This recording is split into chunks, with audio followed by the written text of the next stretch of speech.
This is Freedom Global News.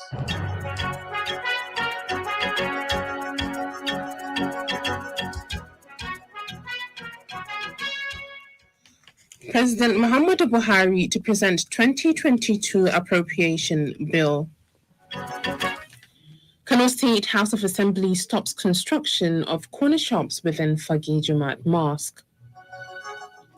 Correspondent reports on World Teachers' Day. Set for early parliamentary elections amid multiple crises.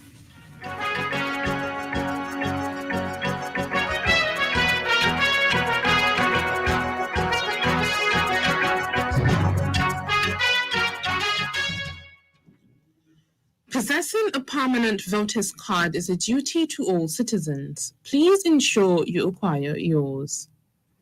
Good evening, you're listening to Freedom Global News on 99.5 FM. I am Hauwa Adamu Kiyawa. Today is the 5th of October 2021, which is equivalent to the 27th of Safar 1443 after Hijri. And now the news in full. President Muhammadu Buhari will present the 2022 appropriation bill to a joint session of the Senate and House of Representatives on Thursday. The Deputy President of the Senate, Ovioma Agege, disclosed this today in the Senate chamber of the National Assembly in Abuja. He made the announcement while presiding over the plenary as the Senate President, Ahmed Lawan, was absent. Before the announcement, Senator Omo Agege informed the lawmakers that President Buhari has submitted the revised 2022-2024 medium-term expenditure framework and fiscal strategy paper. In a letter addressed to the Senate, the President urged the lawmakers to approve the planning documents, which he said would form the basis and assumptions in the 2022 budget. He stated that the revision reflected the new fiscal terms in the recently enacted Petroleum Industry Act and the 2022 Appropriation Bill. Kano State House of Assembly has directed for the immediate stoppage of any physical structures in the name of corner shops and any other structures within the premises of Jumat Mosque in Fagi. The directive was given at its plenary session today, presided by the Speaker, Engineer Hamisu Ibrahim Chideri. This follows a motion of matters of urgent public interest moved by a member representing Dala constituency, Lawan Hosseini Chidiyar Ngurasa, calling on the House to order for the immediate stoppage of any physical structures within the perimeters walls of the mosque. He expressed sadness over the construction of corner shops on the premises of the mosque and the need to stop it in the interest of the public. This was contained in a statement issued by the Assembly Director of Public Affairs Uba Abdullahi on Tuesday. It could be recalled that on Monday that a renowned Islamic cleric, Sheikh Tijani Balag Al-Arawi, resigned his appointment as member Committee of Trustees of Abdullahi Bayro Jumaat Mosque Fagi due to the indiscriminate buildings and land allocation within the mosque perimeters. The Nigerian Public Relations Institute says it will do everything possible to ensure unity between the people of the northern and southern part of the country. The chairman of the institute in Kano State, Dr. Silaya Osile, made the remarks during a visit to Freedom Radio today. He added that they will not allow the country to continue in such a state of disunity. Calling for the cessation of their various regions leaving the country called Nigeria. We felt the country is sliding into a dangerous ditch. So Nigerian Institute of Public Relations, being an institute that is concerned with the relationship, building relationship and establishing harmonious relationship and peace among the people, we said, look, we can do something on this. We were not like this before, and we can still go back to our previous position. In a remark, Freedom Radio's Assistant General Manager Operations, Adamu Ismaila Garki, said that media plays an important role in bringing about positive change, which is at the forefront of direct communication. They are here to solicit our support for the success of the conference that they are holding here in Kano, and we assured them that we will give them all the necessary support to achieve their objectives and the purpose of the conference. The conference is to promote peace between different ethnic group in Nigeria, to avoid the unnecessary hatred that exists created by some selfish individuals to achieve their interest. The chairman of the institute, Sile, said that as soon as they hold their meetings, they will reach out to concerned leaders to bring about immediate change and unity. On the sporting arena, Minister of Youth and Sports Development, Sunday Dari, has challenged the wives of states governors to emulate the First Lady of Edo State, Betsy Obaseki, in the areas of youth and sports development. Speaking at the closing ceremony of the first edition of the Betsy Obaseki Women Football Tournament in Benin City, Edo State, the sports minister urged other women in positions of influence and authority to use their good offices to promote sports and other good causes. Correspondent Muhammad San Uba has details of this and other sports updates. 12 teams, 8 of them in the Nigeria Women Football Top Flight League, participated in the tournament, earning handsome cash prizes in the process. Winners, Bayelsa Queens, and the top prize of 5 million naira. Runners-up, Rivers United, got 3 million naira. Third and fourth placed, Edo Queens and FC Robo, got 2.5 million naira, respectively, while all the other teams that could not go beyond the group stage smiled home with 500,000 naira cash. Meanwhile, Napoli striker Victor Osimhen and Leicester City forward Kelechi Iheanacho have arrived at the Lagos camp of the Super Eagles to bring the players available for the crucial World Cup qualifying games against the Central African Republic on Thursday. At the last count, 21 players are in the Super Eagles camp, including defender Kenneth Omeru, Shehu Abdullahi, and Francis Uzoho, who also arrived today. Super Eagles captain Ahmed Musa and Ola Aina have both reported to the camp, among others. In another development, Nigeria striker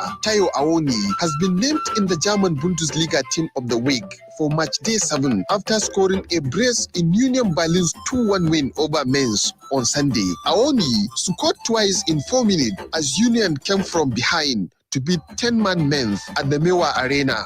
Similarly, Kenya today confirmed its bid to host the 2025 Athlete World Championship, which, if accepted, will bring the event to Africa for the first time. Africa has never hosted the World Athletic Premier Showpiece, which was first contested in Helsinki, Finland in 1983. Muhammad Sanuba, Freedom Radio.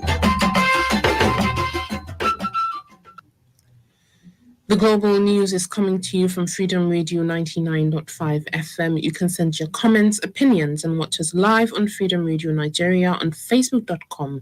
You can get the link to the page on our website, www.freedomradionig.com.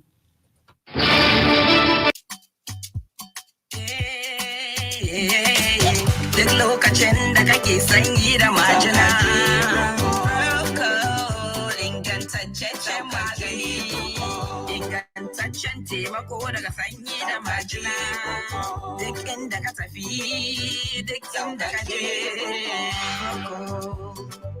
Proco. Aha!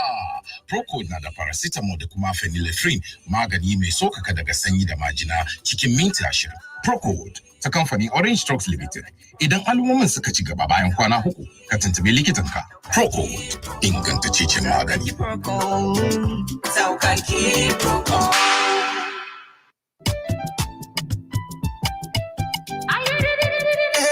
Ba za ka iya zuwa gurin aikinka ba sabida mura da majina.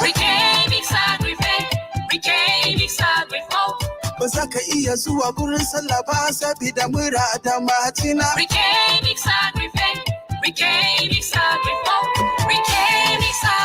Lalle ka sha maganin Mixagrip saboda samun sauki daga ciwon mura da kuma majina. Mixagrip yana da sinadarin paracetamol da kuma phenylephrine. Mixagrip an yi shi da ingantaccen kamfanin magani mai suna Orange Drugs Limited. Idan ka ji alamomin mura da majina bayan kwana 3, ka je asibiti ka ga likita. Mixagrip, kar ka tsallake rana. Samu sauki daga majina.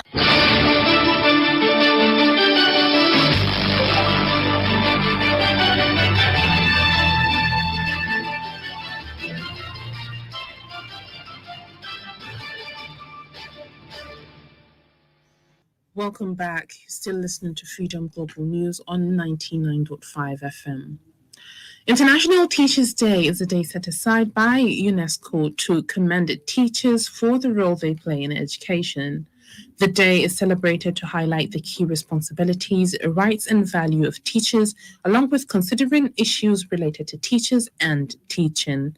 Correspondent Hafsat Abdullahi Al-Ladi looks at the significance of the day and files in this report. Teachers' Day was first celebrated in 1915. In the 19th century, the day is celebrated to honor teachers all around the world for their role in the economic development of their countries, as they are sole the reason for providing education to society that enhance people's quality of life. On the day, awards are usually presented to teachers who contributed to education with live performance, songs, and parades. Kano State had joined the ranks of other states in holding conference and events, and also giving award to present a retired teacher. Freedom Radio speaks to some teachers here in Kano State about the challenges they face. Examination misconduct is a great challenge to teachers. We no longer have students who have the zeal to learn, because during exam they are being provided with poor salary scale for teachers, inadequate support.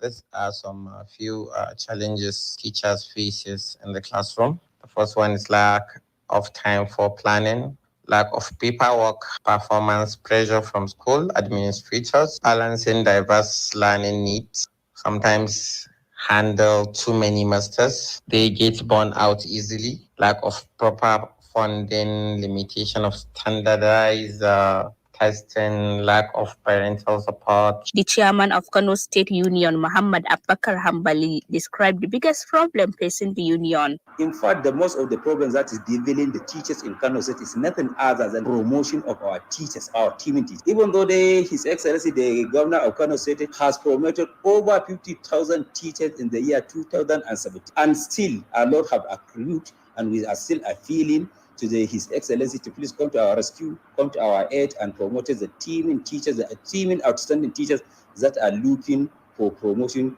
to their substantive grade that they deserve. The Commissioner of Education, Muhammad Sanusi Iru, said that Kano State is committed to taking care of teachers' welfare. Teachers' welfare, we are doing our best.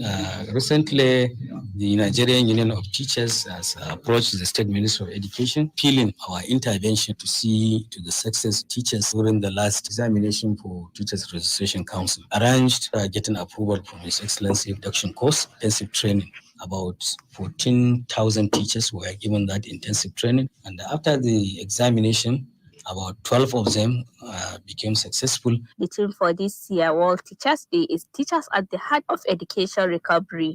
Hafsat Abdullahi Al-Ladi, Freedom Radio. And on business, Zarizana has updates.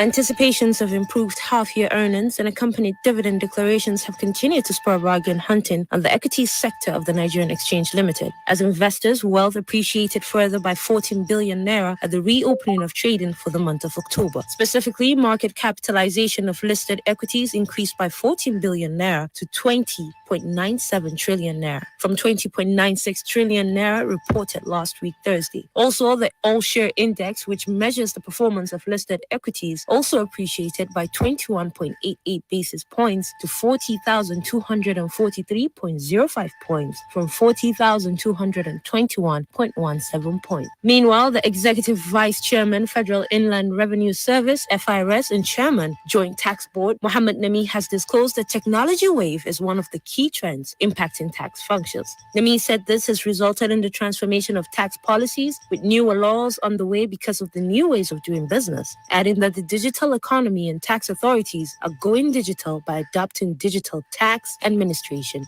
Zarzana, Freedom Radio. And on the foreign scene, in response to the mass protest movement in 2019, Iraq is holding its early parliamentary election on Sunday amid calls for a boycott, increasing distrust towards the existing political system and a crippled economy exacerbated by the COVID-19 pandemic. An early election emerged as one of the central demands from the soon-turn-bloody demonstrations that swept across Baghdad and Iraq's southern region in 2019. Yet many protesters have continued to argue that a lack of systematic reform away from the largely inept and corrupt system means there is little hope for any real change to address the issues that are to this day still paralyzing Iraq, a country that has only recently emerged out of the almost 2 decades of violence and conflict from the 2003 United States-led invasion to the fight against the armed group ISIL. And with this, we've come to the end of today's Global News. On behalf of the entire production team, I'm Hauwa Adamu Kiyawa. Have a wonderful evening. 99.5 FM.